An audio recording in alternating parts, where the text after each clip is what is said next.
তহঁতে আমাৰ জুবিন গাৰ্গক কিয় হত্যা কৰিলি এই কথাটো ক'ব লাগিব।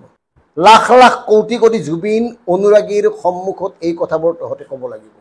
সংবাদ মাধ্যমে তহঁতক বচাবৰ কাৰণে যিমানে অপচেষ্টা নকৰক, এইবাৰ অসমৰ সাধাৰণ জনতা চকু পানীত বিচলিত নহয়। তহঁতৰ চকু পানী দেখি আমি আৱেগিক নহওঁ আৰু তহঁতক এৰি দিয়াৰ কথাই নাহে।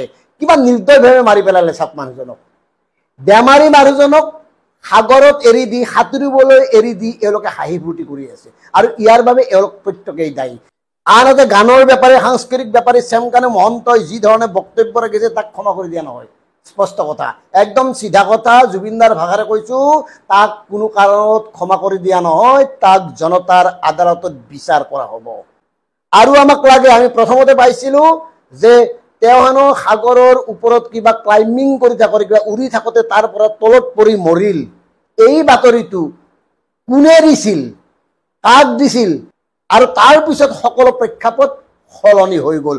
পষ্টমৰ্টেম ৰিপৰ্টটো মাৰাত্মক ভুল। এইকাৰণে কৈছো, পষ্টমৰ্টেম ৰিপৰ্টত স্পষ্টকৈ কোৱা হৈছে যে পানীত ডুবি মৃত্যু হৈছে, আৰু আমি যি দেখিছো পানীত কেনেকৈ ডুবিল। আৰু শেখৰ নামৰ এই ভতুৱাজনে যিবোৰ কথা ক'লে, সাঁতুৰি থাকোঁতে তাৰ ফেন ওলোৱা বুলি কৈছিল, তাৰ পিছত কেনেকৈ পানীত ডুবিল।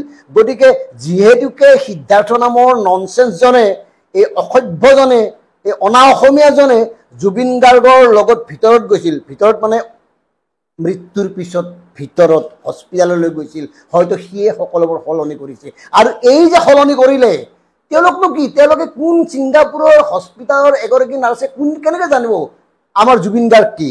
গতিকে সিদ্ধাৰ্থক সুধিছে কি হৈছিল, সিদ্ধাৰ্থই কৈছে পানীত সাঁতুৰি আছিল, ডুবিল, মৰিল, লিখি দিছে, ইমানেই। যদি ইমানে নহয়, পুনৰ অসমত আমাৰ জুবিন গাৰ্গক অনিচ্ছা সত্ত্বেও বুকুত শিল বান্ধি কৈছো, পুনৰবাৰ পষ্টমৰ্টেম কৰা হওক।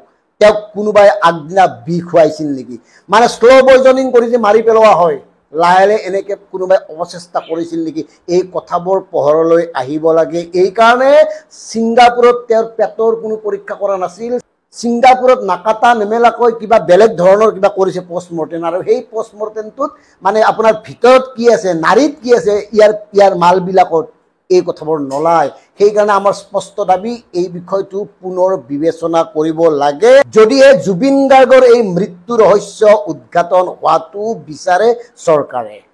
কাৰণ জুবিনৰ বিষয়ে এওঁলোকে A to Z জানে, যিসকল লগত আছিল, আৰু তেওঁলোকে এনেকৈ জুবিনক যে এৰি দিছে, ডাঙৰ ঘটনা আছে। আৰু এটা কথা স্পষ্ট, গোটেই বিষয়টো হ'ল জুবিনদাৰ নজনাকে এওঁলোকে যি মাৰাত্মক কেলেংকাৰী কৰি আছিল, দুৰ্নীতি কৰি আছিল, সেই সকলোবোৰ ফাদিল হোৱাৰ ভয়ত, সেই সকলোবোৰ কথা জুবিন গাৰ্গে জনাৰ ভয়ত এওঁলোকে এই পৰিকল্পনা কৰিছিল, আৰু শেষত গোটেই দোষটো জাপি দিব খোজা হৈছে সিদ্ধাৰ্থক, আৰু এওঁলোক সাৰিব খুজিছে, আৰু এওঁলোকে বুদ্ধি কৰি একাংশ সাংবাদিকক ব্যৱহাৰ কৰিছে। গতিকে অসমৰ সাধাৰণ জনতাই এই কথাবোৰত বিশ্বাস নকৰিব, এই কথাবোৰত আশ্বস্ত নহ'ব।